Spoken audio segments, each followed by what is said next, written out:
Hello, ladies and gentlemen, and welcome to the RENNSPORT Christmas event today. It's a RENNSPORT community event just at the brink of Christmas time, so we made it a Christmas special. We are here today with a 90-minute race with Hypercars and GT3 at Fuji.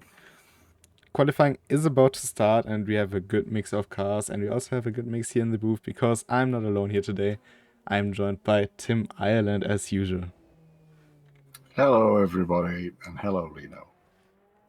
How are you doing? I'm good. It's Saturday. It's the Saturday before Christmas. What could be better? Well, except for this multi-class race at Fuji. Was just about to say. As said, qualifying is about to start. The drivers all will have 2 laps to set a lap time. And, I mean, I think it will be a very interesting race with lots of GT3s and lots of Hypercars. We actually have a very decent mix in between the classes. So, it looks to be very promising. Yeah, it should be a good race. There is a good mix of a lot of BMW hypercars, as you may expect, because that's currently the free one in the free car rotation. Yeah, currently you have 3 free cars until next Wednesday to choose from. It's this one, the BMW M Hybrid, it's the Porsche 911 GT3 and the Audi R8 GT4. You can always see that on our social media channels as well. So yeah, I think what will be interesting today is to see how these two classes mix with each other. I think the last time we saw this combination was at Daytona, if I'm not mistaken. Yeah, I think it was Daytona. And seeing as you're mentioning the fields earlier on, if you look down the GT3 field, you'll see actual Max Verstappen racing for us today. Well, it will certainly be interesting to see how he performed. Well, I mean, so far I have been watching the definitely real Max Verstappen driving, and he has spun twice. Yeah, not as convinced. But the first times are coming in. Current leader in the GT3 field seems to be Dominic Ladler. In the Hypercars, it's Lucas Egger on top.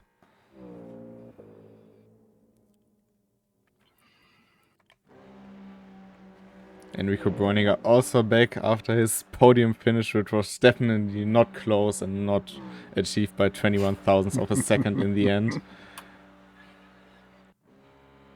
Yeah, a bunch of GT3 times coming in right now. So it's currently Eric Heisler on top, with then Dominic Ladler, Mao and Bermuda, Jochen Thunder, Enrico Breuninger, Timothy Fritsch, Mark Weller, Dario Galic,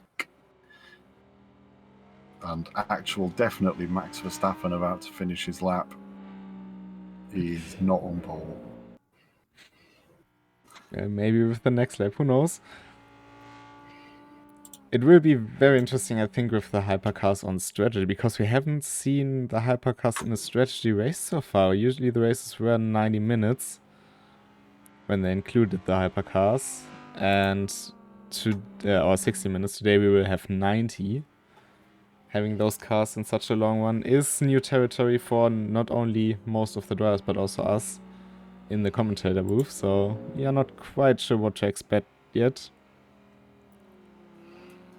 Yeah, it could definitely be an interesting one, and we've not had a lot of multi-class racing here on the Twitch channel for RENNSPORTs. So it'll probably be fairly, like you were saying, fairly new to most of the drivers as well as us. So they will have to kind of get used to letting people through, and there's a lot to think about when it comes to both passing the drivers in the slower class, and when you're in the slower class, how to let the fast drivers through and lose as little time for both of you as possible. It's a very kind of brief and quickly made up, thought out cooperation between the two of you, and sometimes it works and sometimes less so. Very much so. Lucas Egger pretty much on pole. I don't think we will see any further improvements to any lap time. So I have seen his name a few times in the open beta, if I'm not mistaken. Yes. Yeah, it's been a while since I've seen his name, to be honest. He's been followed by Gok Polassa, who's had a very good lap time. I mean, usually we've seen him a bit further down, not gonna lie, but this seems to be a very strong lap here by the Frenchman. Then it's Dennis Kurzer, who this time is in a hypercar. And in the GT3s, the top three is Dominik Ladler, Eric Häusler, who was on P2 yesterday, and Joachim Thunder in fourth behind Maron Benauda. So, well, I hate to bring it to you, but 4 different cars in the top 4. Oh, get in. Still no Aston Martins in this race. That poor Aston Martin needs some love.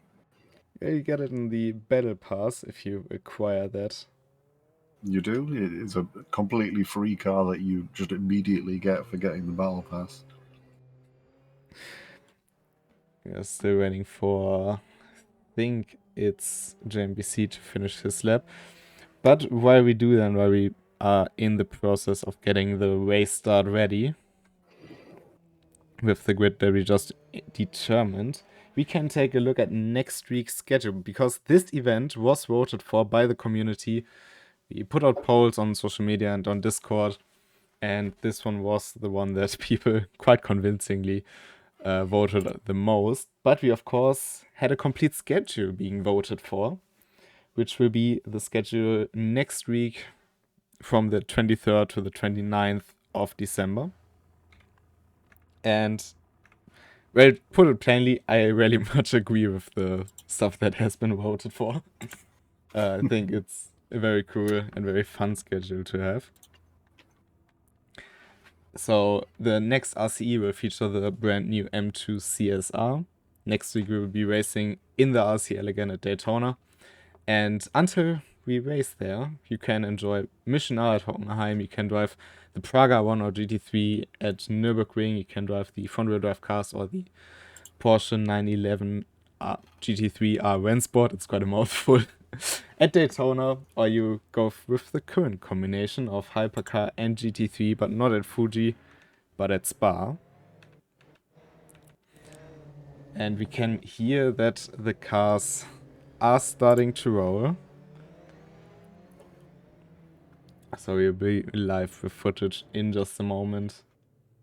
And the Porsche 911 Cup is making a return as well. It's always good to see the Cup back, I think.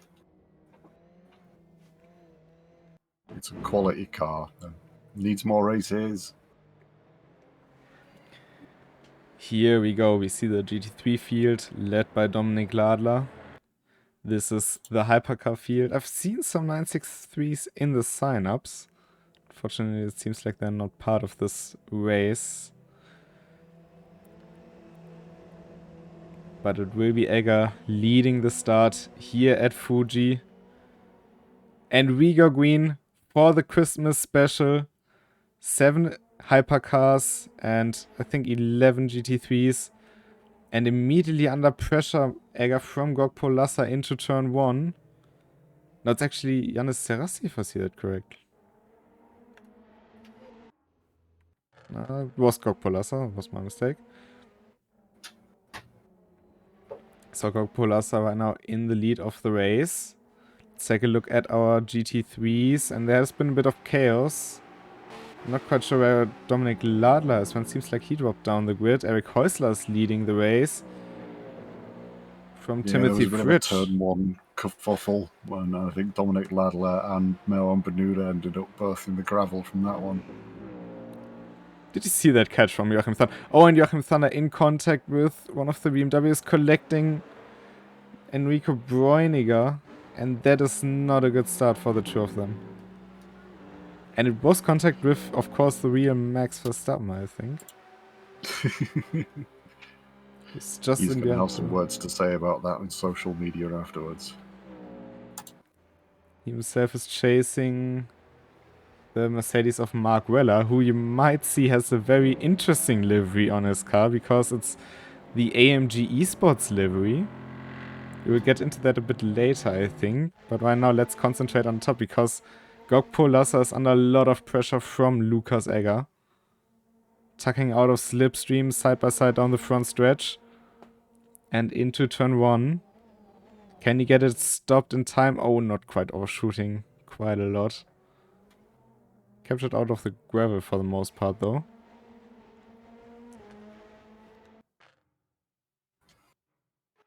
Lead for the GT3s between Eric Häusler and Timothy Fridge. Häusler defending to the inside.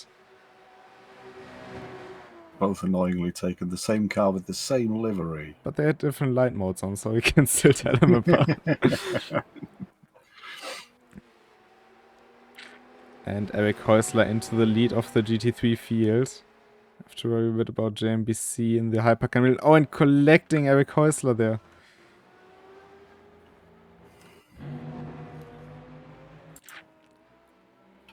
Two AMGs side by side. Maron Bernardo around the outside of Mark Weller. Just going round. Not to be collected by anyone else. Been a bit of a spin fest right now. Yeah. But up front, Gokpo Lassa and Lukas Egger.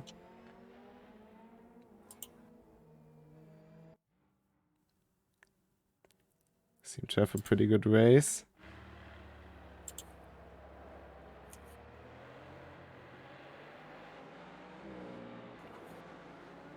Eric Häusler seems to have not lost too much time. We see a bit of damage to the left-hand door. And Dominik Ladler ended up being second in GT3 after all of this.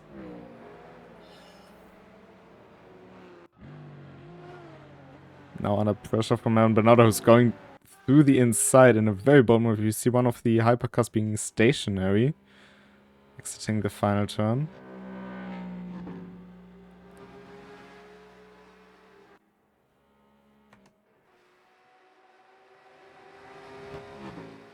Eric Häusler past Max Verstappen. Behind them it's Enrico Broniger and Joachim Thunder. Just having a look down the inside. Gets the car stopped in time. I think that's Eric Häusler who's gone round. But it's Dominik Ladler now up into No, that's quite hard to tell. Yeah, unfortunately, the overlay, the whole race overlay is not the most clear when it comes to the multi-class racing for us broadcasting right now. Definitely something that is marked as something to be improved on in the future. But Lukas Egger, here he goes again. He won't be close enough to make a move into turn 1. But he's hot on the heels of Gokpo Lassa. They're about half a lap away from the GT3 field.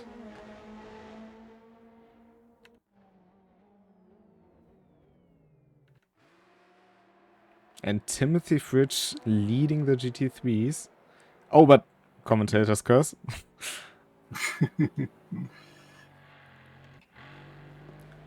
What I wanted to say is Dominik Ladler back in the lead of the GT3 field. To Timothy Fridge's credit, this corner is very, very difficult in the Porsche. Not sure who the hypercar is that's stationary on the outside there. I'm trying to find it. It's not marked on the track it's map. Yanis Serassi. I will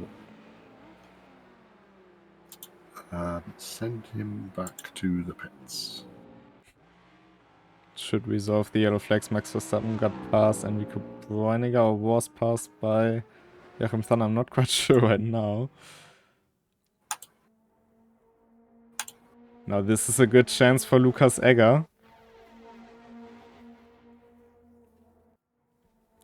Tucked in the slipstream of Gokpo Lassa. Will he defend to the inside? No. Oh, bold braking move. Gets it up in time this time. Locks him out of the apex and a beautifully executed move to take the lead from Lukas Egger.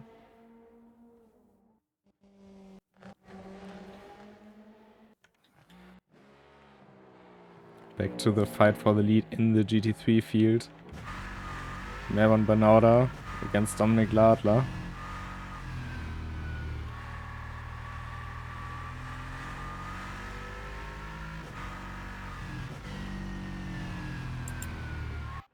Oh, Dominik Ladler going very wide to the final turn. And Banauda using it to his advantage. But now it's a drag race down the straight. But I think Mervan Banauda has him.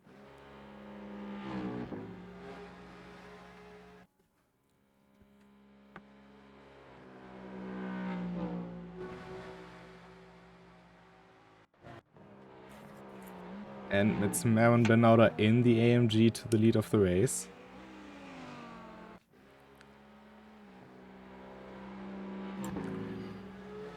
Further down the field at the minute, Eric Hausler is having a really good fight with Mark Weller. There's a lot of kind of defensive moves and toing and froing going on there.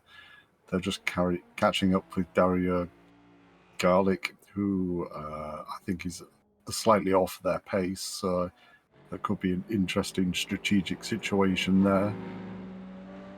Dominik Ladler also back into the lead, going on the inside of Mervan Banauda. The yellow flag in turn 1.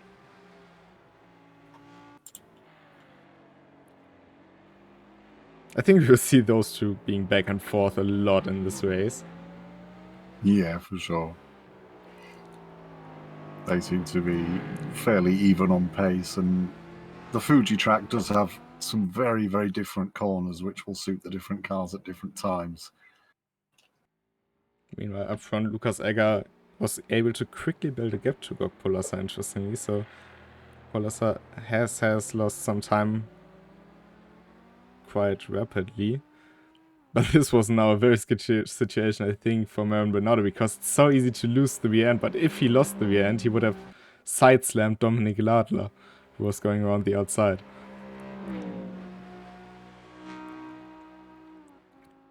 And look at that, Timothy Fridge and also Joachim Thunder coming back into the picture. This is fun to watch. It's been a good race. There's a lot of action going on right now. Enrico Bräuninger, first guy looking to go into the pits right now. There's a couple of other pit crews standing around, so I wonder if other people are going in. Man, Banauda went round. I wonder if it was with contact with Dominik Ladler or if he lost it over the curb. Can't really see damage on Dominik Ladler's car. That would indicate it. I see damage on Joachim Thunder's car, but that was because of the contact with Enrico Bräuninger early on after being spun out. Seems like his car's going very well though.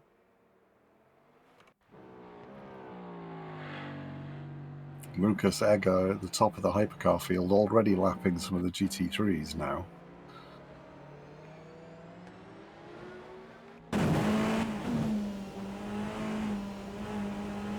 Let's go on board with him.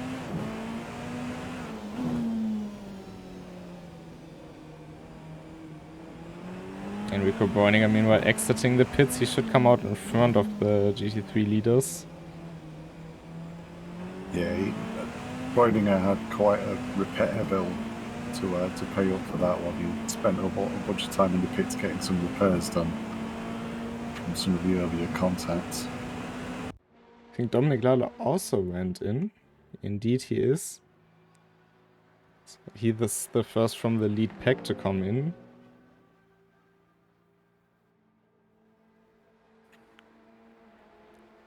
And Mervan Banauda's also in the pits.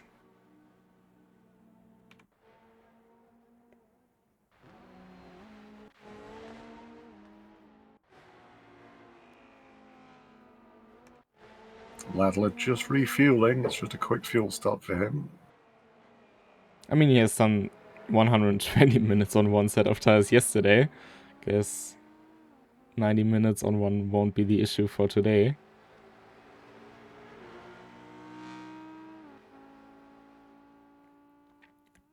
But Lucas Egger just slapped the last car of the GT3 grid. Timothy Fridge, or the first car of the GT3 kit, rather said. Lucas Egger also lapped the last car of the Hypercar grid. So he's definitely got the pace advantage today. Mark Weller with the right-hand side indicator on.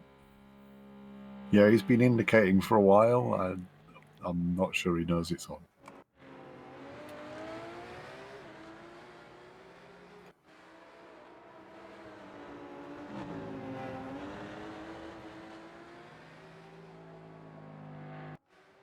Although it could be a tactic, because definitely real Max Verstappen is also indicating right. So maybe they know something we don't. Seems like Maron Bernardo will come out right in traffic if I see that correctly.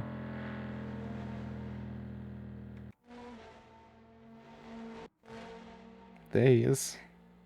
So he definitely was in the pits for quite some more time. He was involved in the turn 1 incident, so he maybe had a bit of damage and decided it wasn't worth continuing for the 90 minutes without fixing it. Dominic Timothy Bridge against Joachim Thunder. Just a little love tap there, well controlled by Timothy Bridge. You've thrown me off now.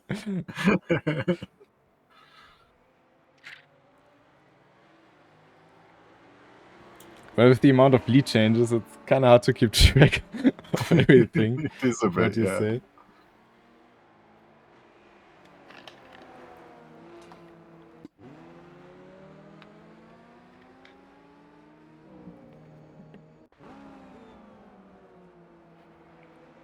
But they have Hypercar should easy get past them down the start finish straight here once the Hypercar gets wound up. Ooh, that was close though. Joachim Thunder now diving into the pits.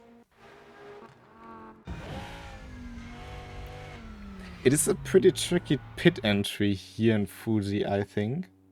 Mainly because of the reason you enter at a very high speed, you can maximize a lot, but you can basically only lose on the pit entry, because if everyone is at a pretty high level, you are always pretty much obliged to risk a lot in the pit entry. But if you go too fast and get a drive through, it's very painful on this track. It might, alongside Jeddah, be the most painful pit lane to go through.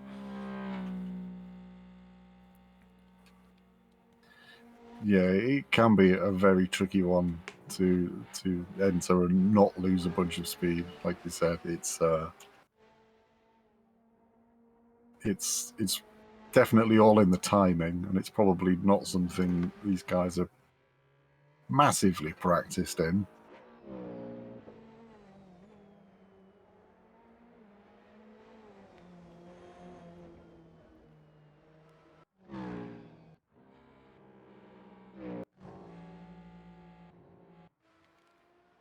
Marguella about to be overtaken or lapped by one of the hypercars.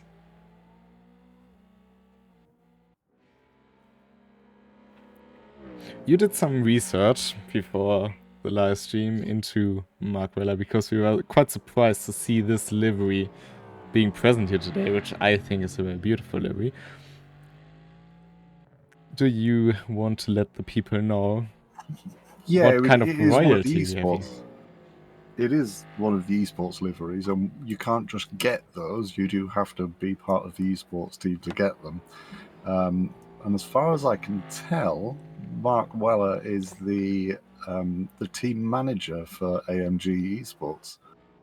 So he's not one of the esports drivers, but he does have the livery as being team manager. Are they both diving in the pits? No, not quite. Just some defensive driving by Max Verstappen. It's kind of weird to say their name and knowing it's unlikely. Oh, and a bit of contact down the straights. Probably a bit of confusion caused by them both indicating right. But Max Verstappen let Mark Weller through after that incident. That's proof that it's not the real Max Verstappen. I think usually you would see him take a 5-second penalty instead. But that's good sportsmanship there. Although if it does add a bit of realism, Max Verstappen does have a 5-second penalty. Yeah, of course, we have the same penalty system as yesterday, just with a bit of a different incident limit due to the shorter race length. But other than that... But they're both indicating to the same side as well. Yeah. Yeah, it's the secret indicating right technique that us normal people don't know about. But if you're Max Verstappen or an esports team manager, they've got the insider knowledge. Some damage to the right-hand side of Max Verstappen's car. Marquella's car seems to be in pretty good shape. Oh, but down the inside of Marquella. Went a tiny bit wide, but is now in a good position to retake that position and has a good exit as well.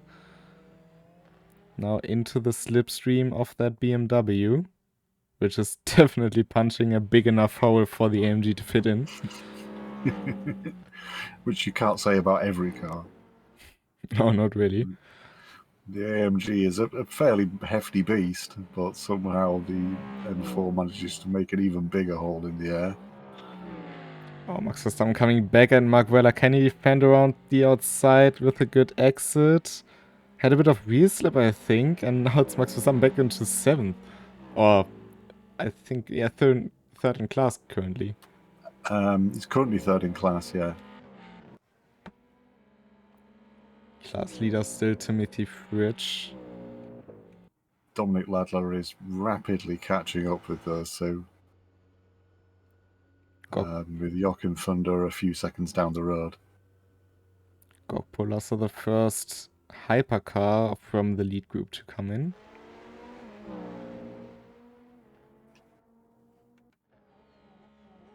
And Mark Weller now under pressure from Dominic Ladler, who of course has done his pit stop yet. Gokpol just getting fuel right now. He's decided his tyres are fine. He's going to carry on with those. The hypercars don't have ABS, for people out there who don't know, which can make them pretty tricky on tyres if you're not careful. It's fairly easy to get a flat spot with them. And something that goes that fast in a straight line, the flat spot becomes a problem. Oh, the hypercar. Don't. Why would you do it that way? That was probably the most complicated move you could have done to get past the two GT3s. Marcola just slightly lost on the exit. Was a great move there by him to actually keep the car under control like he did. But I think it was Lucas Egger. And indeed it is. And now he lost the car through Turn 1. Choosing to go down the middle, then backing out of it just to go through after seeing that both the GT3 opened up. I mean, you can't say that he isn't dedicated. That's true. That was definitely a dedicated move. That's one way of putting it. I have no shame in saying that I was clenching watching that. Dennis courtside to the pits now. We should have a bit of a clearer picture in about 10 minutes of the actual running order, because Timothy Fridge and Eric Häusler both are still out without a pit stop. The Porsche behind Timothy Fridge is not Eric Häusler. That's the diamond liveried one in the back who's coming in right now. Timothy Fridge staying out again. Eric Häusler is coming into the pits. Left it quite long yesterday as well, so maybe he got accustomed to that strategy to get the car as light as possible. We heard from some drivers that they preferred a heavier car yesterday.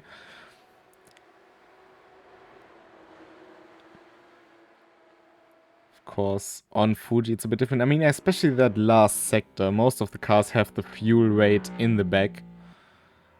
You might want to need those few extra kilograms on the rear axle, don't you? Yeah, true. There's it's a tricky last sector at Fuji. I've come a cropper a few times driving here. Not that I'm particularly great, but I find the last few corners very challenging. I mean, this part is, if you have no problems with that, it's good, but then this right-hander uphill, you just lose grip at exactly this moment because the street flattens out. It's pretty much like Radeon at Rouge. Yeah. But there you go with such a high speed that you have the downforce to counter, and this is a very slow turn.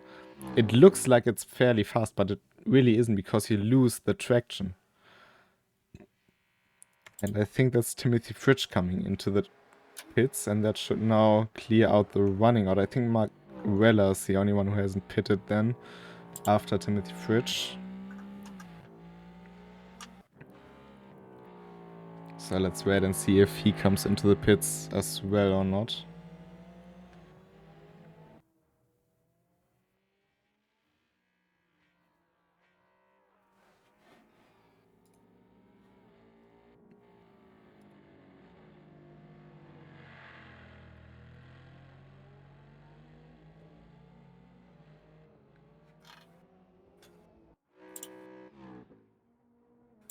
And Mark Weller seems to be staying out, actually.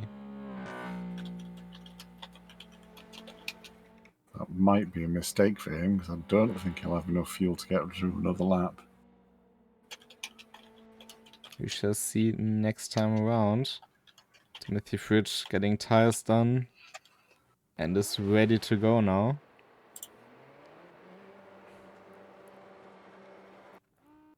Joachim Thunder should be able to get past. Next car will be Eric Häusler.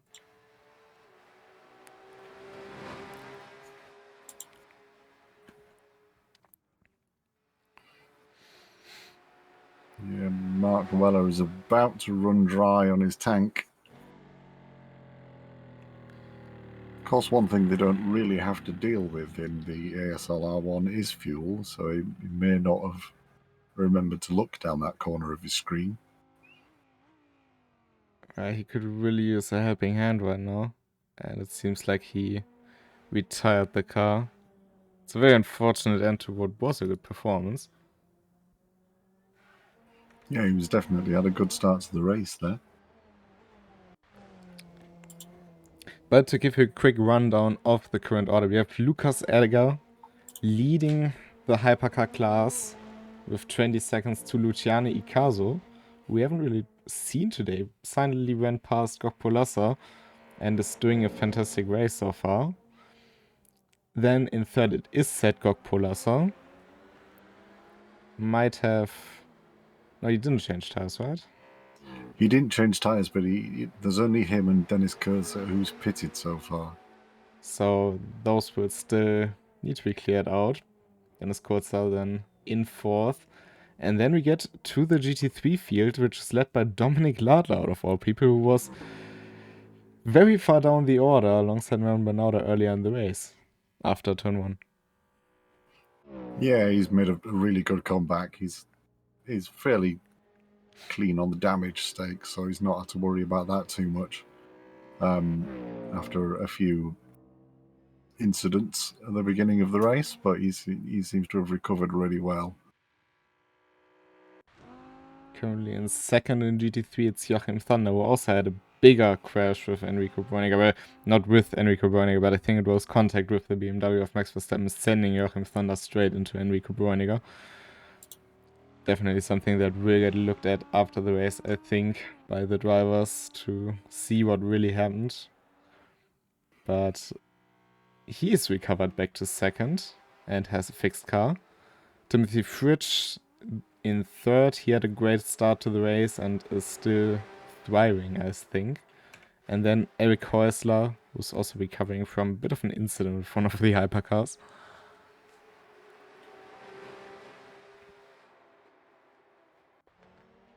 One thing we can't see, I can see how much fuel people have got right now, but what I can't see is what the state of the batteries are in the hypercars. obviously the hypercars are a hybrid petrol and electric system, and they are quite complicated. They've got a lot of different ways you can deploy the electric and how you recharge it. But I've got nothing really that I can add besides that. We can only speculate. Yeah, of course, you have a certain default setting which will get you through the race without many issues, but learning how to really use it to your advantage can decide a lot of races later on. You can increase and decrease both recharge and deployment. Of course, in qualifying, you want to deploy as much as possible, but in the race, you want to manage it a bit more. If you are stuck in GT3 traffic, for example, you can't really progress anyway. You will put it down to a lower setting, the part of energy you use, basically. So the usage, MDUK usage, while driving in free air, like Lucas Egger right now, you will bump that up and use it to gain on the other hypercars who may not be in clean air at that moment. So there's a lot of strategy to it. Some people really thrive under that. Some struggle with it a bit more. But I think that's one of the very cool things with those hypercars, that they have another layer of strategy to them. Yeah, they're a very complicated piece of equipment in real life. If any of you watch real life motorsport, you'll have seen the in-car shots from hypercars, and the steering wheels are mind-bogglingly complicated. And that's just a steering wheel. So far more than my old brain can handle, that's for sure. I prefer the simplicity of this GT3 car, but they're an impressive piece of kit, and more kudos to you if you can drive one. Very much so.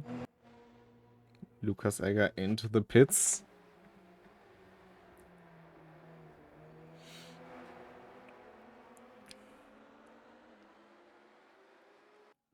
Currently, the hypercars are not as complicated as they could be, since setups are of course still fixed, but if you have full setup adjustability on those, there's just so much to do, or that you could theoretically do, that it's very hard to get into them at first, but right now I think it's the perfect time to really test them. Of course, the BMW M Hybrid is free to use for this week.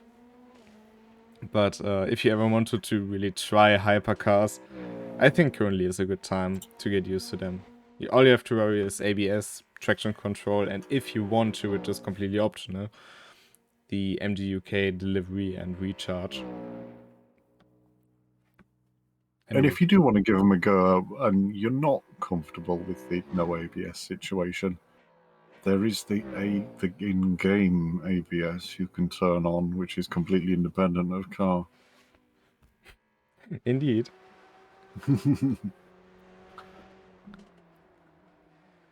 But what I mean, I think I've talked about it a lot when we've seen the hypercars, but what I really love about the hypercars compared to the old LMP1 cars, which I found very fascinating, but I mean, the LMP1 cars were just rocket ships in every way. Way too fast to be on track with GT3s. I mean, of course, they raced with GTEs, which were a bit faster than GT3s, but even for that, they were on the brink of being too fast to really be paired up with them. But the hypercars are just so perfectly balanced to the GT3s. If we see Lucas Egger pulling up to the next GT3 in line, actually, as he comes into the pits again. Same for Luciano Ikazu, so I'm not quite sure what Lucas Egger, if he did a mistake. Lucas Egger is currently virtually on no fuel, so I wonder if he forgot to refuel last time. Well, that is a very interesting situation. But the hypercars and GT3s in terms of the braking zone are fairly similar, so you can't just completely lob it down the inside and have to pray for the GT car to see you. You won't lose much time by braking behind the GT3, and that's something that I really like about this set of car regulations, basically, and which ultimately led to another golden age in endurance racing, probably even surpassing Group C racing in terms of the manufacturer interest.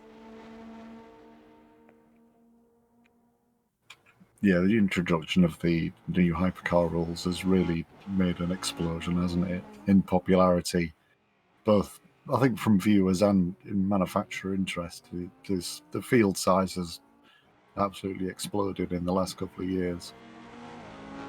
I don't actually know when the last time was that we had such an even split between hypercars and GT3s in the World Endurance Championship.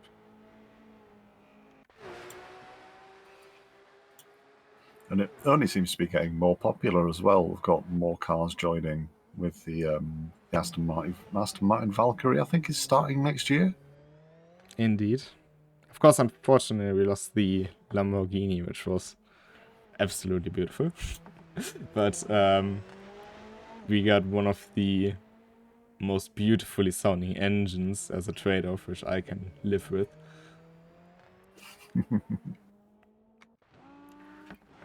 And it's a very even mix of nationalities in terms of the car brands that are represented. I mean, we have Cadillac from America. We have, of course, the typical European brands like then Aston Martin. You have BMW in there. You have Porsche in there. You have who did I name? There's that crazy Peugeot with the zero right, wing. The Peugeot and Alpine. And you also have Toyota in there, which is nice to have. So it's a very good mix. Of course, you also had the cars, the privateer cars for some time, which unfortunately are a bit edged out now, but while it was a common thing to make fun of it, I really found the Glickenhaus to be very beautiful. One of the most beautiful racing cars I've ever seen, in my humble opinion. And also I know the Isotta Fraschini was a big fan favorite. We had the Vanwells as well, so very interesting. Yeah, it's been really good to see as many hypercars in the field as there has been recently. It's made for some really exciting racing. And like I was saying earlier on, they're very complicated, very technical pieces of equipment. And when you drive something like that for an extended period of time, things occasionally go wrong, which only makes the racing more interesting for us as viewers. But things have calmed down in this race. Everything seems to be going smoothly. One thing I really like about the BMW, because we have the IMSA version of it, Enrico Breuninger is going a bit wide there, but is the indication, the position indication, just in front of the rear wheels on both sides. Currently, of course, indicating the 4 on Dennis Kurzer's cars. Yeah, it's really helpful for us commentating. The BMW we have is the IMSA version with the IMSA position board. The Porsche, which nobody's driving today because it's not the free car, but it's the WEC version with the first, second, third lights. So it tells you up to third position, but beyond It that, doesn't it's a bit quite less even useful. do that, does it? Because everything below third is still, I think, indicated with 3 lights, isn't it? Is it still indicated with 3? Well, that's a bit pointless. Quite so it's sure. only first and second, really. And since both cars exist with both versions, since both of them are used in both IMSA and WEC, I wonder why they didn't just run with the WEC version. However, that's for smarter people than me to figure out. But it's a very nice detail to have on both cars. And they also enter the pit menu when you go into the pits.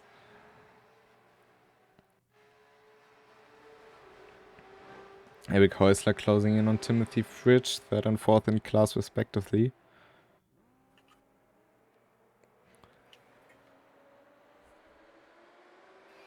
Dominic Ladler seems to have got a fairly commanding lead right now over Joachim Thunder. He seems to be holding his gap nicely. His best lap isn't as fast as Jochen Thunders, though, so maybe he'll start closing up. There's still 53 minutes of the race to go, so plenty of time.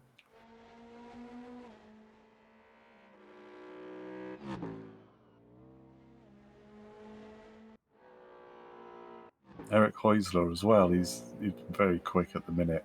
He's got the fastest lap of the race for the GT3s, back in 4th place, but he's only a second off Timothy Fritsch.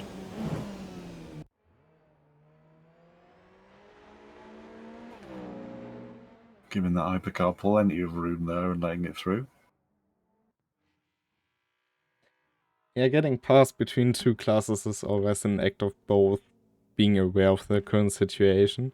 In this case, Dominic Lada knowing that Luciano in the BMW Hypercar did have a look down the inside, even though he didn't quite go for it at first, leaving the door open not to lose too much time himself and put himself into a risky situation, while Luciano then took that opportunity, of course.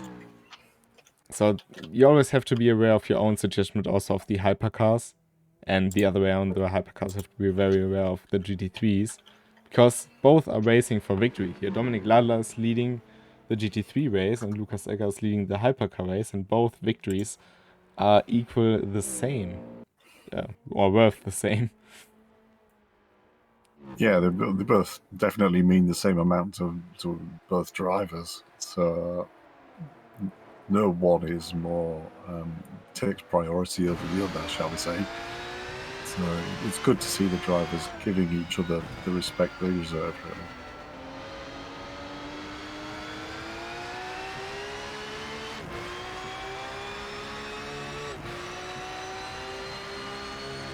Ray Kreisler now within 1 second of Timothy Fritsch. Yeah, he'll be just getting a tiny bit of a drag down the straight here. It's a big long straight, but it's he's kind of on the edge of the zone where you start to get a bit of a slipstream effect.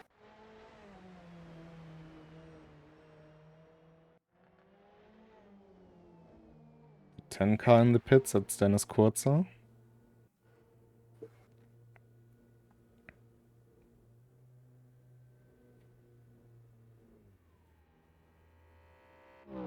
Oh, being a bit late in terms of turn-in. Yeah, he had one of the very early pit boxes, and I think that caught him out a little bit.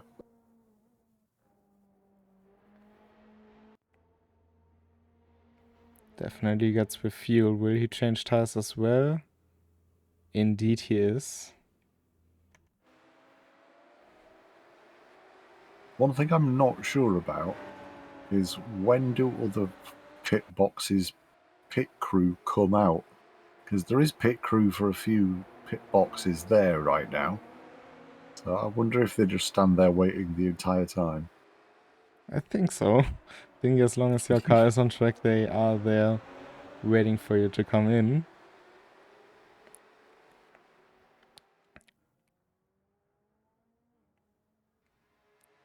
Eric Heusler, another 4/10 closer to Timothy Fritsch now. I think it's still not quite enough to make a move into turn 1, but if he can keep it up for this lap, he might have a very good chance the next time we come onto the main straight.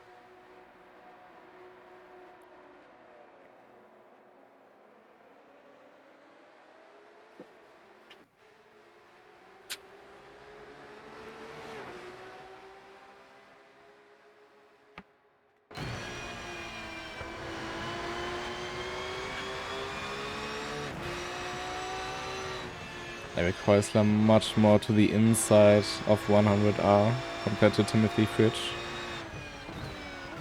It's an interesting corner where you can really take it differently depending on your driving style. I know I've not driven it too much besides out of the internal tests, but even between us testers, there's a very large variety of lines that people take through there. Yeah, you have a slight banking towards the outside of the turn, which is pretty much what you have on most NASCAR terms, which is why you see cars driving on very different lines, or of the track and being equally fast. Usually you can carry more speed on the high line while being overall fast on the shorter one, just losing on the straight after. Oh, and Eric Häusler, and it's exactly what we were talking about earlier, that this corner is super tricky in the Porsche because the rear just gets so light. Yeah, I think Timothy Fritsch was kind of like double apexing it there, and Eric Häusler had to lift a little bit, which obviously shifts the weight around, and the Porsche being so rear heavy, it does not like the weight moving around too much.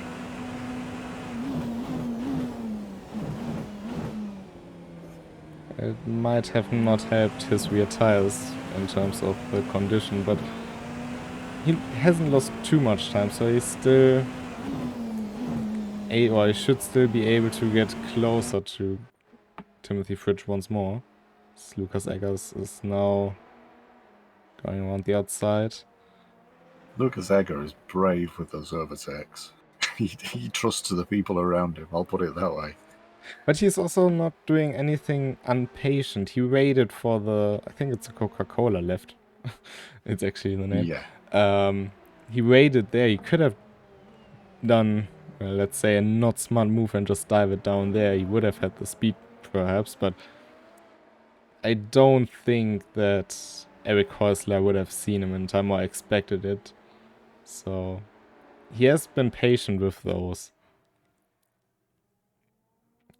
Got poor Lasser in the pits at the minute, but it's a very long pit stop for him. He took a lot of fuel but no tyres when he pitted earlier on, but now he's come in to change tyres and get a lot of repairs done on his car, so he must have had some contact somewhere along the way.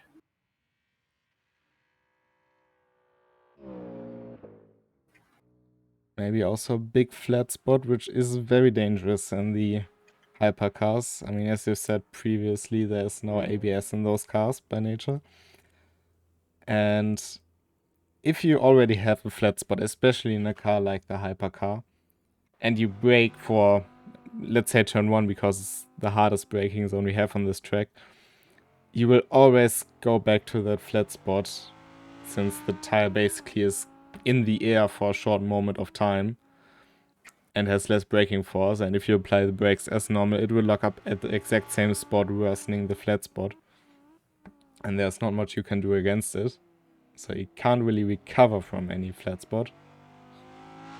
Yeah, it's very difficult once you've got a flat spot, and especially with the hypercars, with them going so fast.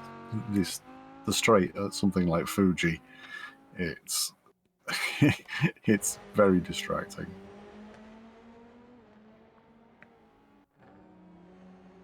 Lukas Egger also closing in on Dennis Kurzer to put a lap on the German.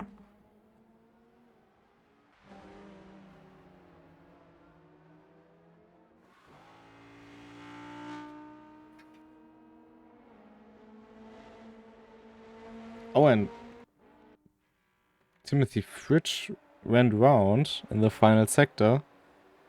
Eric Häusler now up into 7th position overall, 3rd in class.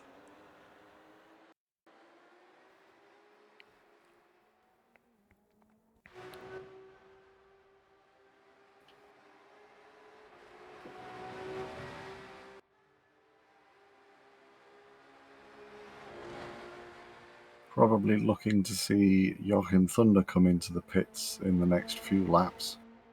He didn't take as much fuel on in his first stop. Seems to be aiming to kind of 50-50 split. Is Joachim Thunder stationary? Oh, he actually is. He is, yeah. He had a bit of contact with one of the hypercars as they were overtaking him there. Meanwhile, we see Maron Benauda in chat. This is going smoothly since about minute 10. So, apart from that spinner from Joachim Thunder, not much to report. But, yeah, unfortunately, Maron not being in this race anymore. But it seems like there has been some more racing action going on for himself. It was a fairly entertaining story going on in the Discord today for anyone watching, with Maron and another community member basically challenging each other to a 1v1. Will be interesting to know how it ends, because I think they have raced each other today already.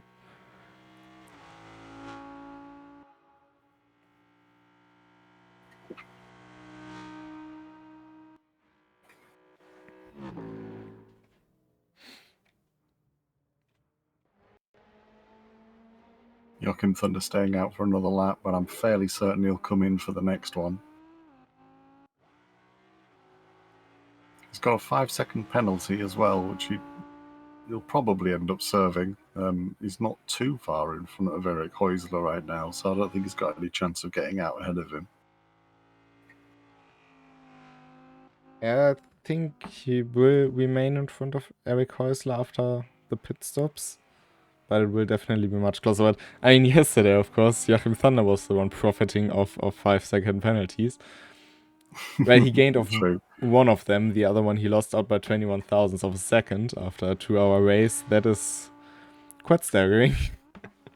But Eric Heusler and Timothy Frisch, though, they both completely filled their tanks up when they stopped earlier, so it's going to be a long time before they come into the pits. So it may well reshuffle, but it won't be for a while.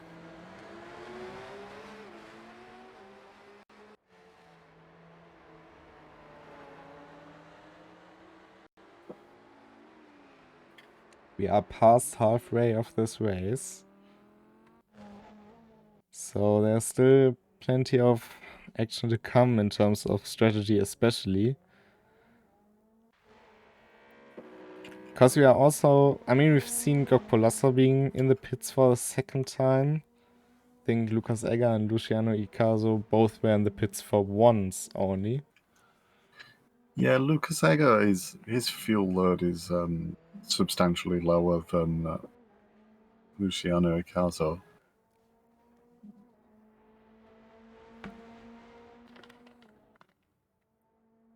Emmett Kurtz are also running on a lot of fuel right now.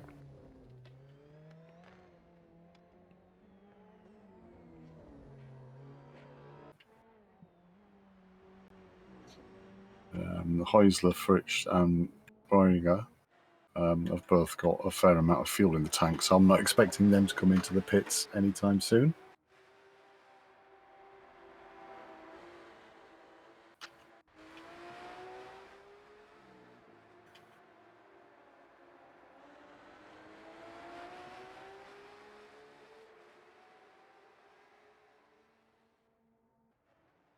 It's also only about 5 seconds between Heusler and Fritsch, so yeah, penalty would bring them close together again, but of course we would hope it would be rather on-track pace that would bring them both together. But it seems like Eric Heusler is just marginally faster than Timothy Fritsch.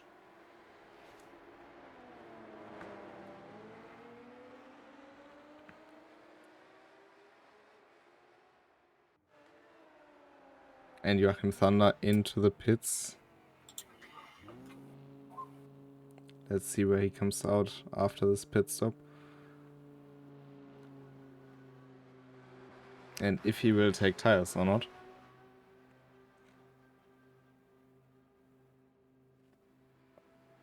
That's Heusler and Fritsch passing him now, as we'd expect.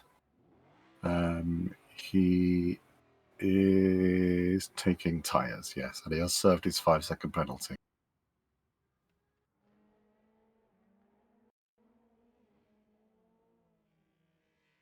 I think we will see Dominic Lala in again as well, don't we? Yes, yeah, I'd expect to see Dominic Ladler in. He's not got enough fuel to finish, that's for sure. Perhaps Fritsch and Heusler might have enough in, though. They might not have to pit again until before the end of the race.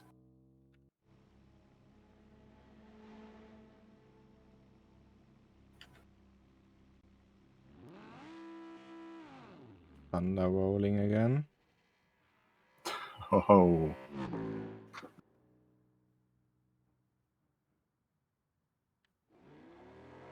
coming out right behind Dominic Lala.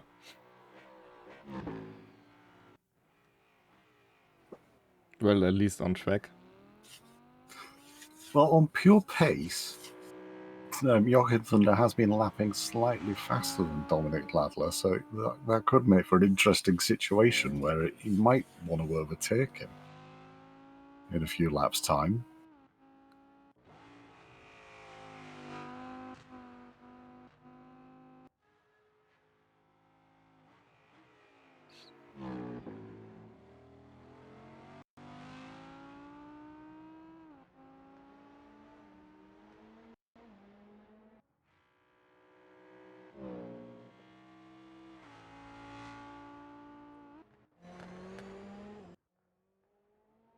Enrico Browninger overtaken by one of the hypercars. That should be Luciano.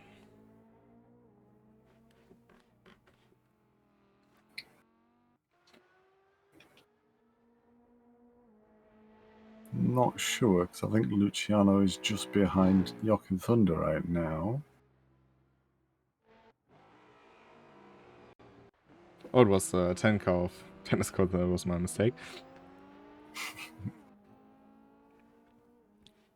I was just one number off. I mean, 1/2 of the number. Luciano passing Thunder down the start-finish straight there like he was standing still. As hypercars really do go fast in a straight line.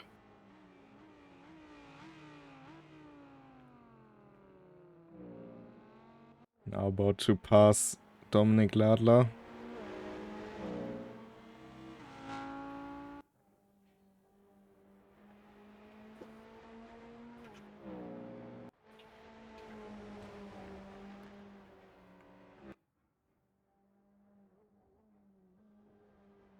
They are also incredibly agile for the well, they're not huge cars, but they look quite long. So yeah, they're very, very low, aren't they? Which makes them deceptively short.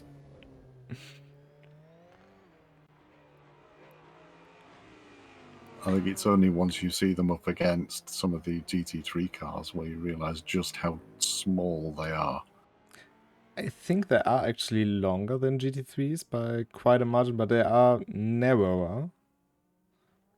Or at least not wider than a GT3. With the LMP1 cars from back then, there was a very iconic picture, I think, with the Bentley Speed 8 alongside one of the GT3s. They are small. They are really small. Yeah. A lot smaller than the GT3 counterparts. But hypercars are actually, I think, about 1/2 meter longer than GT3s. And the thing with the size of the car is you basically can put it into relative. If a car has a bigger footprint, so the tires are further apart, it is more stable at the cost of being more sluggish or more having more inertia, basically. Yeah. So making it not as agile. So a tiny car, like the old LMP1 cars with the small footprint, are turning a lot more faster. That's why when you see, for example, the old F1 cars, like early 2000s, they are super aggressive and agile, and the new ones kind of look slow because they are so stable, while at the same time not really moving around as much because they also can't. That's pretty much the main difference. But these hypercars still manage to look extremely fast while being, yeah, this big, which is kind of cool. Enrico Breuninger just pulled off and retired to the pits. I'm not really sure why. I saw him. I was just watching Jochen Thunder overtaking Dominic Ladler. Not for position, don't panic. But and then I saw Enrico Breuninger on the side of the track. He has retired now.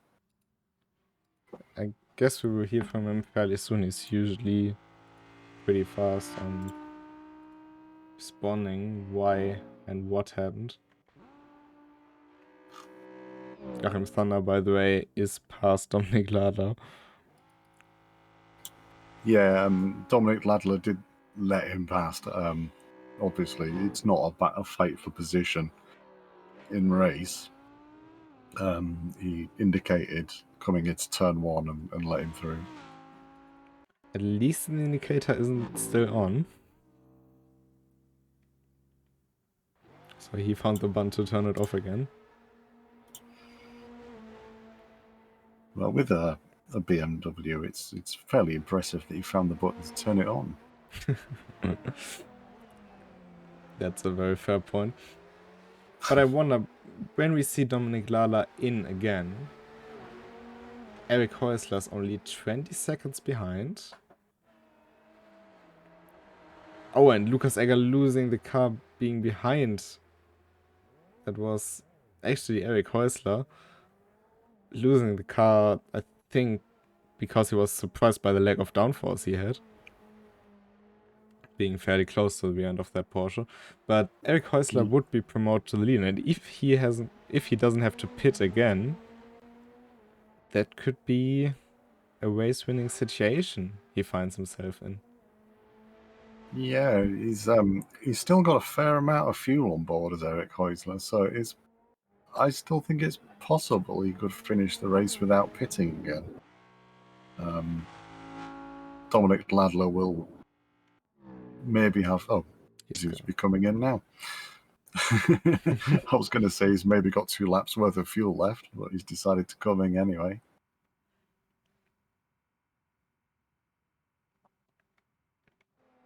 Eric Häusler out of the final turn.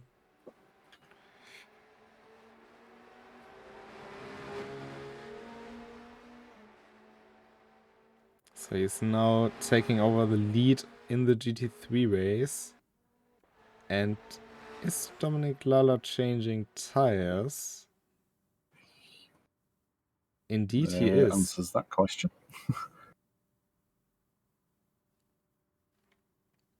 Timothy Fritsch should be the next one to come through. Yeah, Timothy Fritsch just had a little spin coming through the last sector there. Left-hander where it goes over a crest. He just lost a bit of the back end, but he recovered really quickly and got back on track.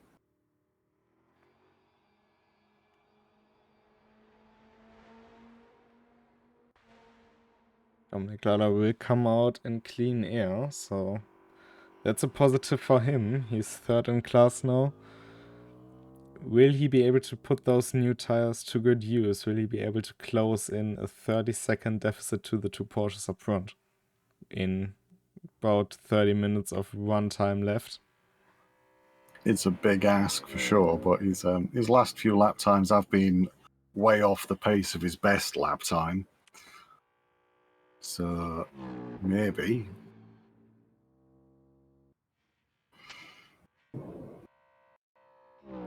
He has a 20-second cushioning too, Joachim Thunder. Yeah, Joachim Thunder was going faster than him before, but like you said, Dominic Ladler has just put fresh boots on his car, so we'd expect his pace to pick up a little bit.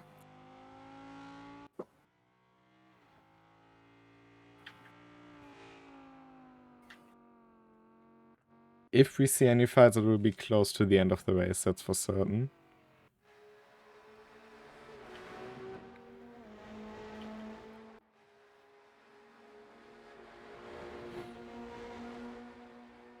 But we are also getting closer to the evening hours. We expect this race to end about 10 p.m. in-game time.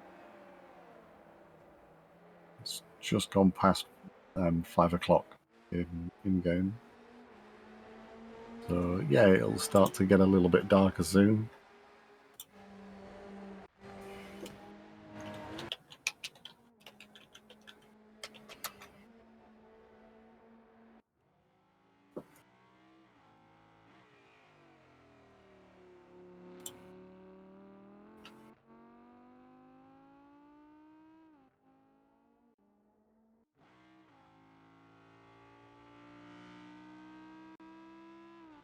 Gap between Dominic Lala and Timothy Rich has already come down by 5 seconds. Of course, there was the lapping from the Hypercar in between on the side of Timothy Fritsch.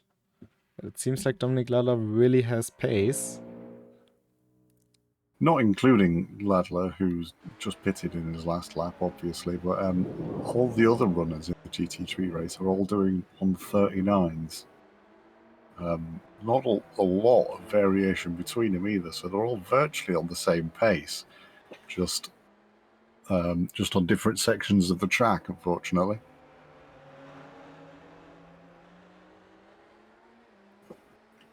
The 18 car in the pits, that's Gok Polassa. Actually being passed by Dennis Kurzer. So Dennis Kurzer now on the podium positions in the Hypercar class.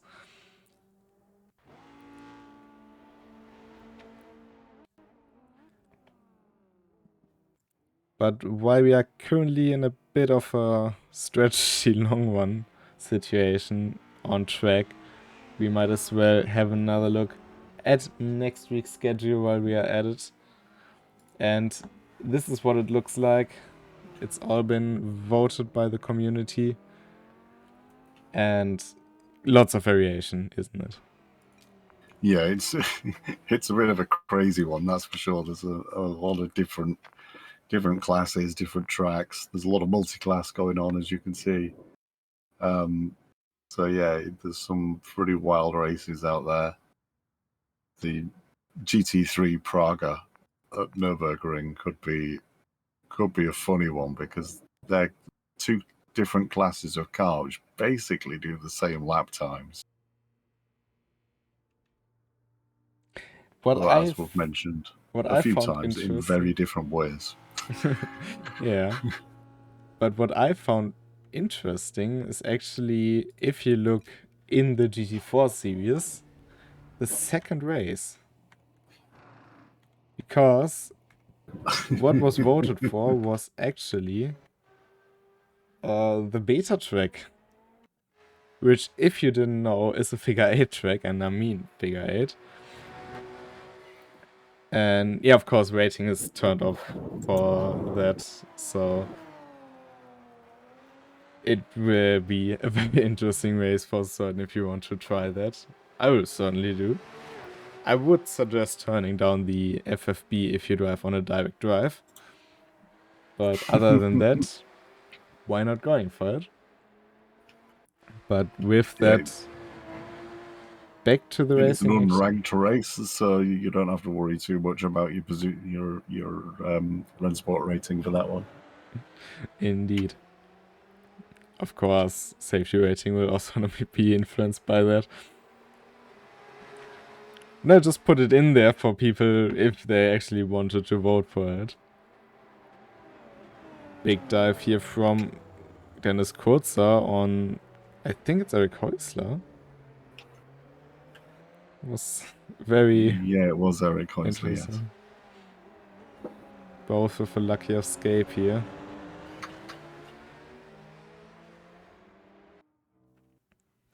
Meanwhile, Enrico Borninger in chat explaining what happened, and it was just a miserable and unlucky race from start to finish. That's Gok Polassa. That's Gok Polassa. Still racing, but still chatting. Did I say Gok Polassa? Oh, no. Enrico Borninger. Yeah, it is Enrico Borninger. You are correct. Got me confused there, because usually I do those mistakes. But we can see the headlights on, and we can actually see that Joachim Thunder's headlights are repaired this time. Of course, last time we went to Fuji at night, he picked up some damage and couldn't really see anymore. Eric Häusler just went into the pits. And Timothy Frecht is now leading. Well, will it be enough for Dominic Ladler? Because Eric Häusler's out of the pits now. There we see Dominic Ladler. He will close in fairly rapidly now, and he has the fresh tires. Gap is about, see, after turn 1, 7.5 seconds.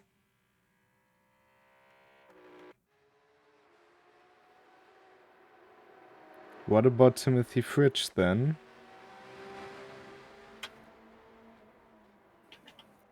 Timothy Fritsch is currently leading by about 15 seconds due to that pit stop.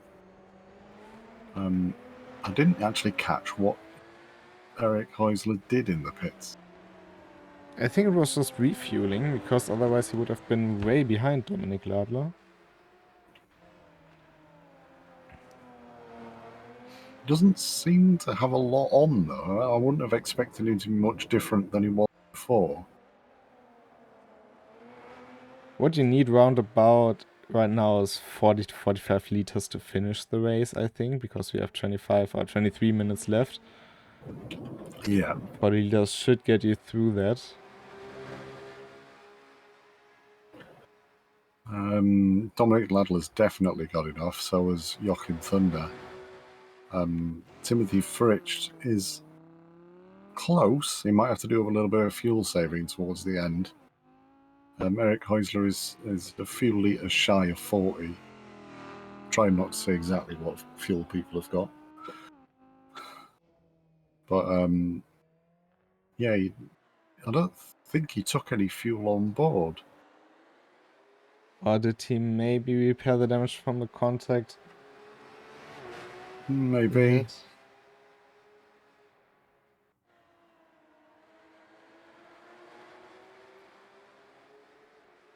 But Dominic Ladler now just under 7 seconds behind Eric Heusler. So he's closing. Meanwhile, the lead in the Hypercars has also changed, and Lucas Egger, half spinning, has lost the lead to Luciano Icaso.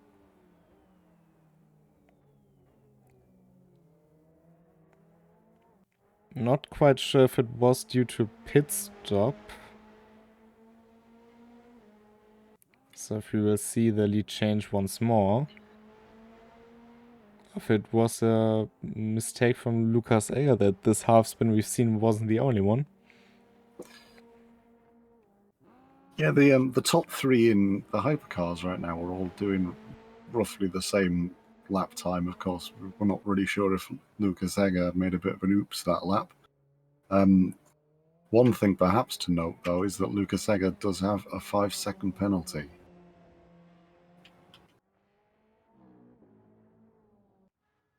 It's very unlikely that he was in the pit lane, because otherwise he would have served it, wouldn't he? Yeah, unless you chose not to.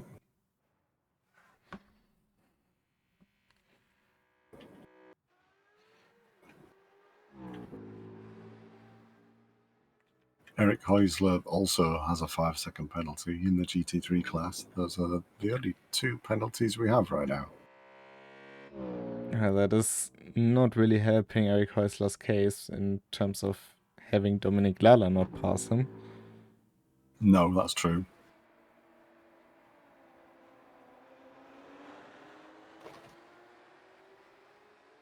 Except for Timothy Fritsch's last lap. That's a difficult one to say. Again, the GT3's all doing 139s and been fairly stable with it. The fastest last lap was Joachim Thunder doing a 139.2. But he's still got a 20-second gap before Dominic Ladler and only 20 minutes to sort that out. So it's a bit of an uphill battle for Joachim Thunder right now.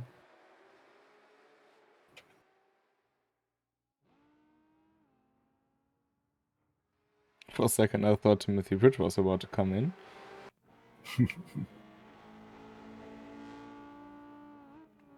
Of course, gaps are always going to fluctuate. Oh, and big lock up there for Dennis Kurzer on the front right-hand side tire. But due to the overtaking maneuvers between the two classes,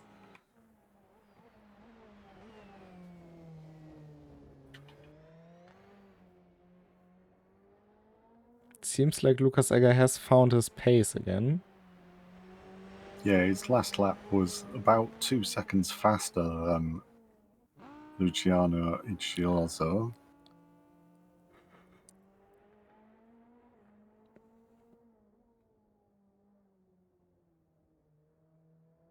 but he has now got a 20-second gap, which is pretty massive. But if Lucas Egger can keep it clean and stay on track, then he should be okay, at least in track position. You can at least take a big chunk out of that. Meanwhile, most of the front stretch is casted in shadows.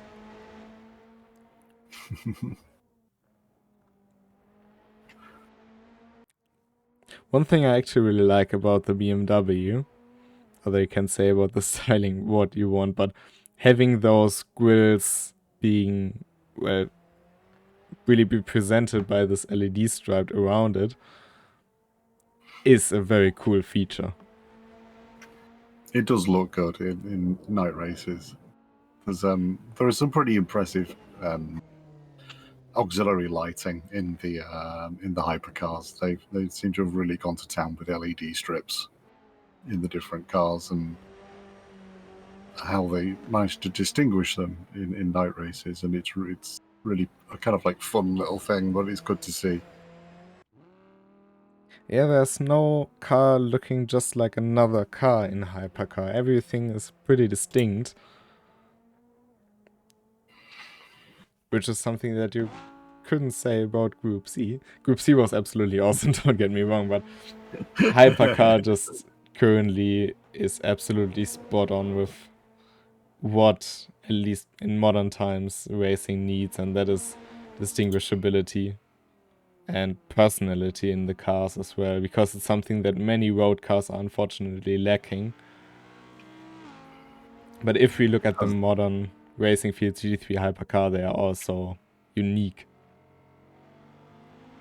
As the owner of a Peugeot 2008, I have no idea what you mean. All cars are really individual.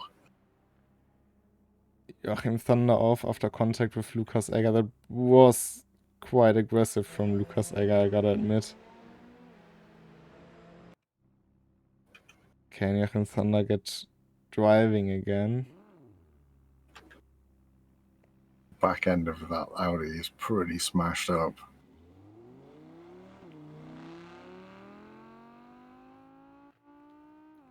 Question is how's the suspension looking?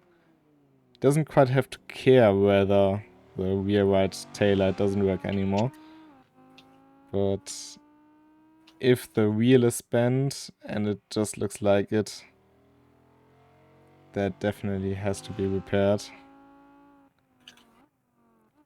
Not the start to the final 15 minutes he wanted.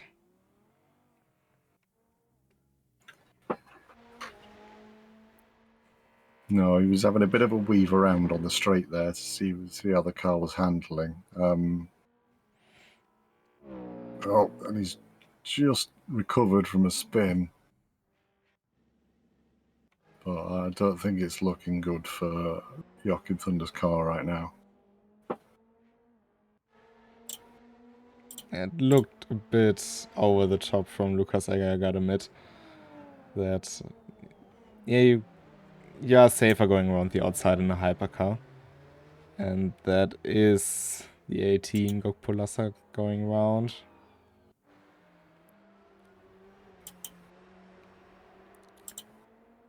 Now, the gap between Dominic Lada and Eric Häusler is down to 11 seconds. So Thunder makes his way into the pits.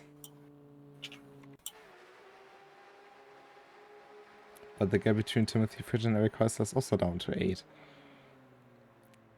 So they are getting closer and closer to each other. Just been watching the replay of Lucas Egger and Joachim Thunder, and it was a very questionable move from my point of view. Egger managed to go off the track to the left and then rejoin essentially alongside Joachim Thunder into a corner.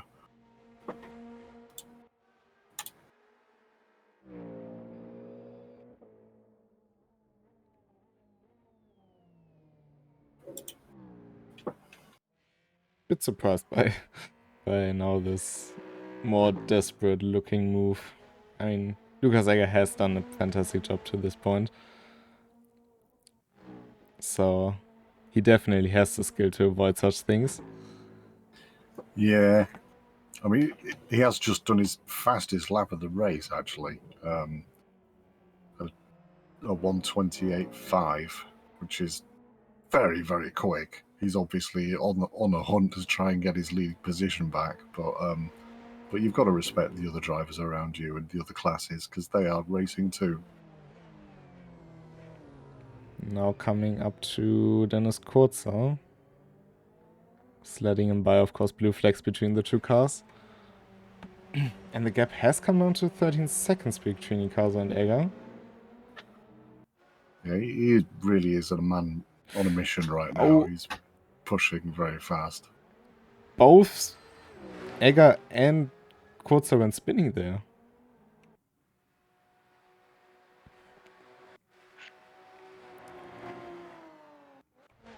I was watching Egger and it was a purely unforced error on his part. I think he's just been pushing too hard.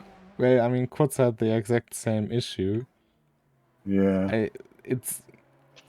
You know, we've talked about the Porsche and what also kind of affects the Audi, but through the last turn. The problem these cars have there, the hypercars have in the left-hander before, because it's pretty much the exact same thing, just even slower, and the hypercars have more power and no ABS, so they are more prone to going around. But in the final turn, you have a bit of downforce there, but you don't really have that in the left-hander before that.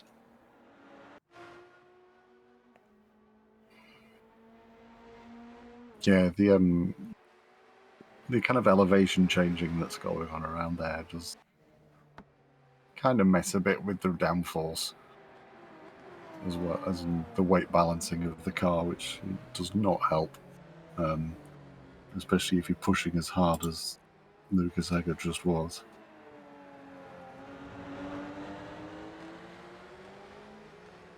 Eric Häusler down to 7 seconds to Timothy Fritsch.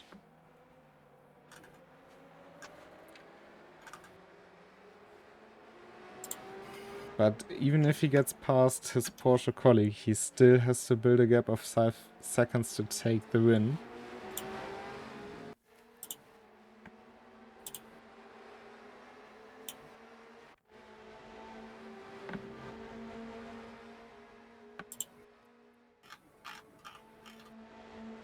And we are in the golden hours of the day. Will be night fairly soon.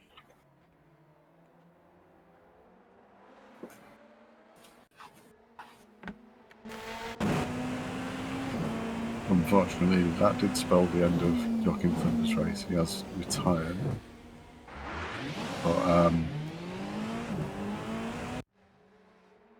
the Dominic Ladler, Eric Häusler battle and Timothy Fritsch continues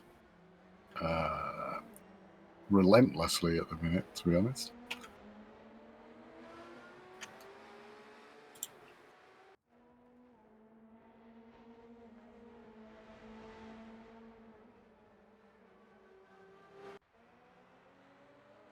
Closing in from all sides is something you could say to that.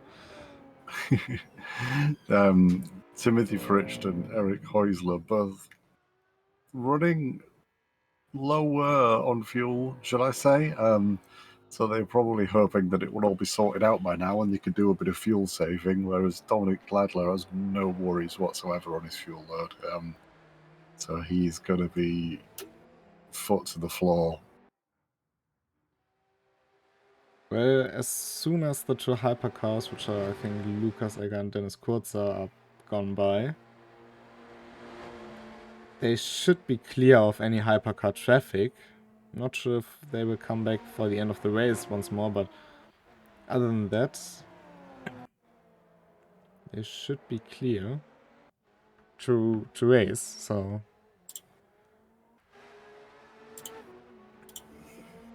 Also seems like we've lost Gokpo Lassa, unfortunately.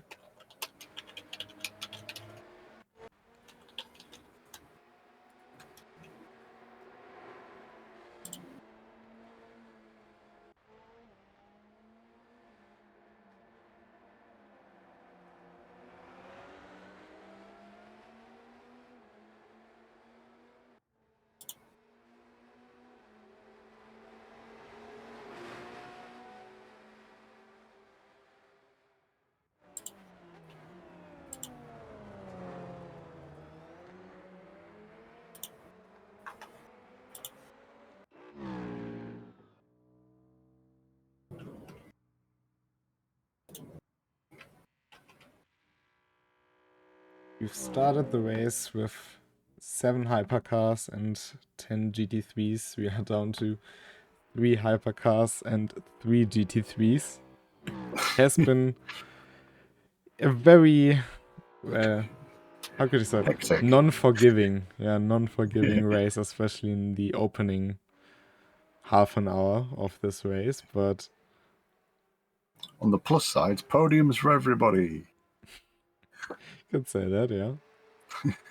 But the race is far from settled. All 3 GT3s are still closing in on each other. And Lucas Egger is still gaining on Luciano Icaso. 7.3 If you can seconds. remember way back in the annals of history to 13 minutes ago, I said Lucas Egger has got a 20-second gap to Luciano Icaso. And with us 20 minutes left of the race, that seems like quite an ask. There is now 7 minutes left of the race, and there's a 7-second gap between them. So he's kind of on track. He has a good schedule in terms of making the time up he needs. But it's still not over, and he also has to get past. It's not enough to get close, he has to get past.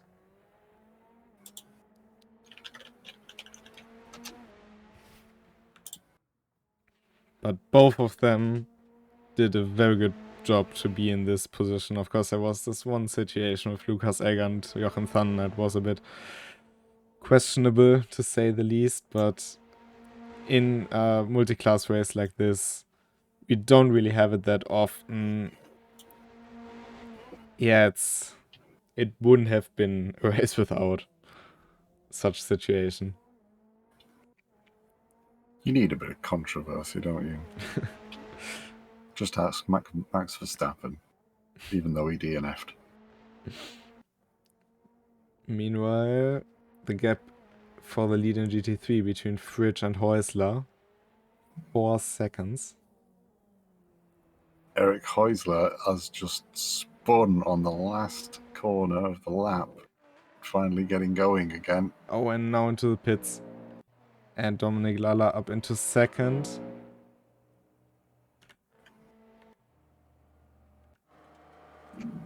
So, we haven't talked about it for quite a while now. It kind of went out of the picture, but what about Timothy Fridge's view?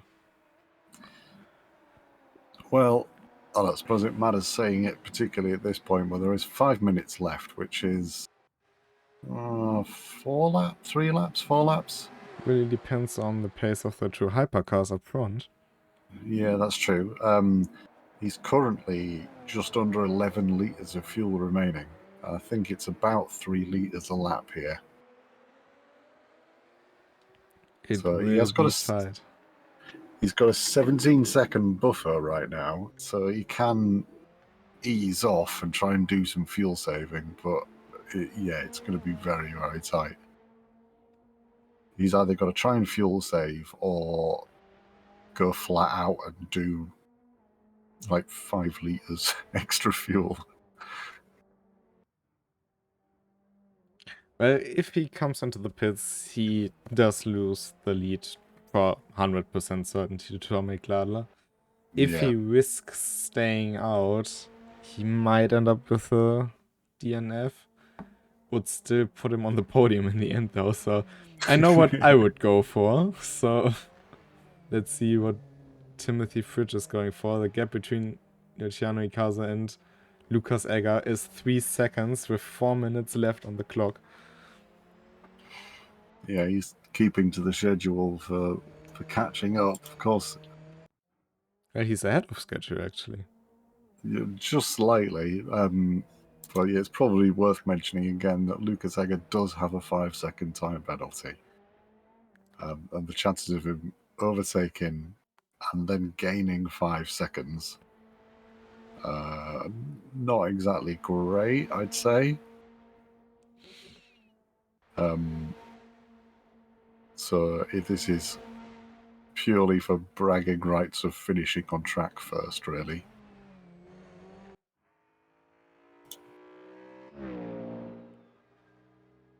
It's 15 seconds between Timothy Fritsch and Dominic Ladler.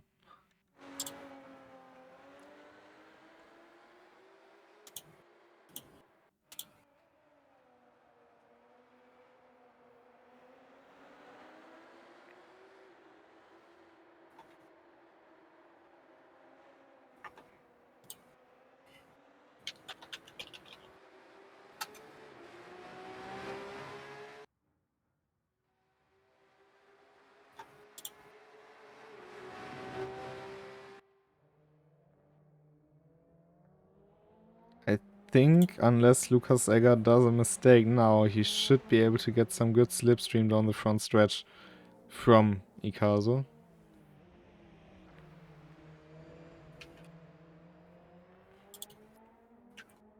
And what an exit he got as well. And he is actually super close. Prepares for a run down the front straight. And actually already goes alongside, exiting the last turn. They are side by side down the front stretch.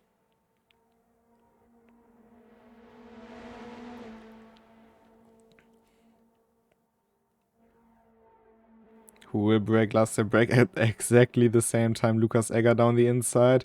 Luciano Ikazu trying the up and under. Not quite able to do so. And it's Lucas Egger into the lead of the race. But he has a 5-second penalty. He still has to build a gap to the Argentinian driver. And he has, I think, 2 laps to do so. Yeah, yeah, they might just finish this lap in time to go around for another one. But it'll be very close.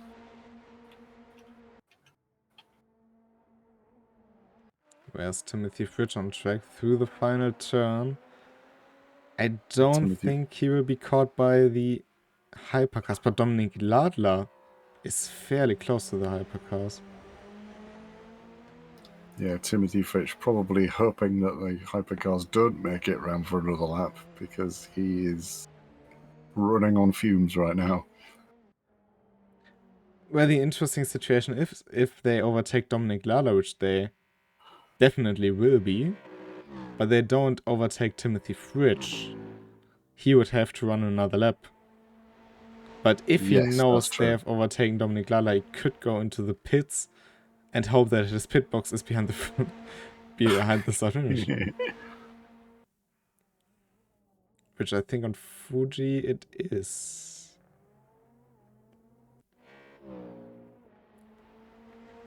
But it's the final lap for Lucas Egger and Luciano Ikazu. The gap is 2.5 seconds.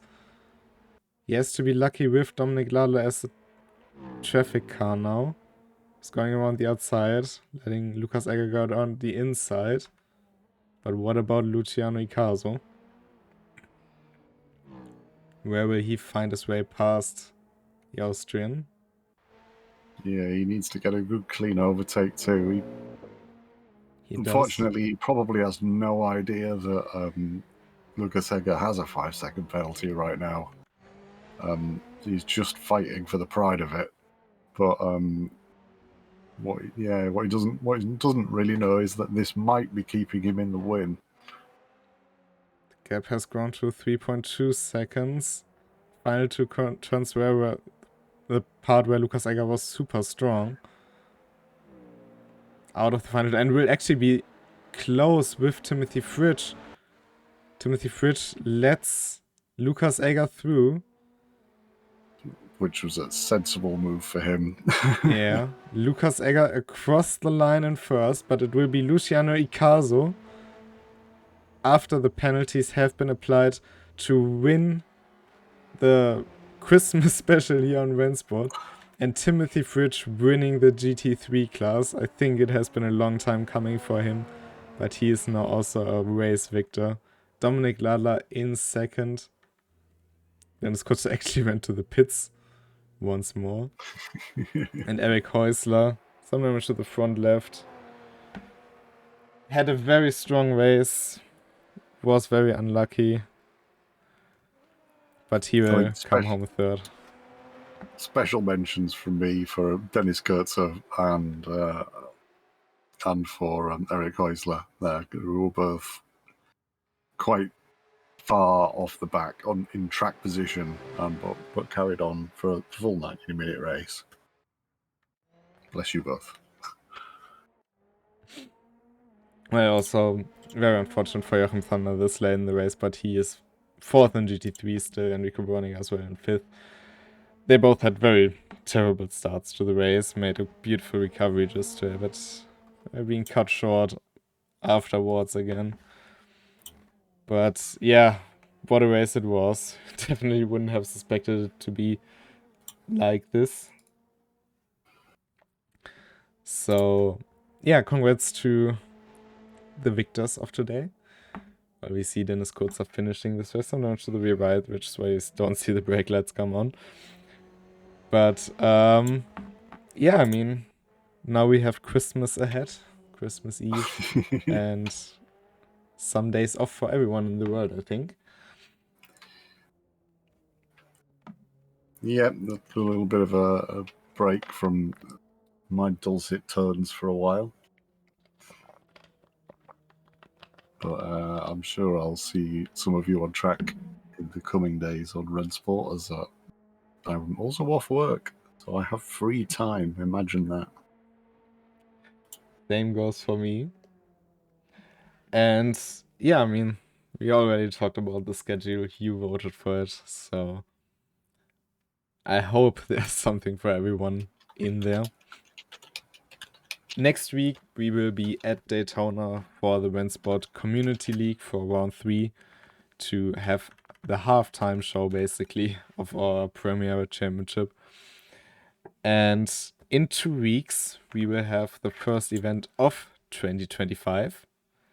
And this one will be held at Spa-Francorchamps in the BMW M2 CSR. And I think a new car will always be interesting. So we from RENNSPORT, and especially we and the commentator booth with you, wish you all the best for the few days. Have some nice days with family, friends, whoever you're gonna meet, or with us online in the racing lobbies. And I'd say, do you have any final words for us? Nope, nothing really. Just happy Christmas to everybody, and thank you for joining in. See you next week, Friday. Until then, have a great time and goodbye. Goodbye.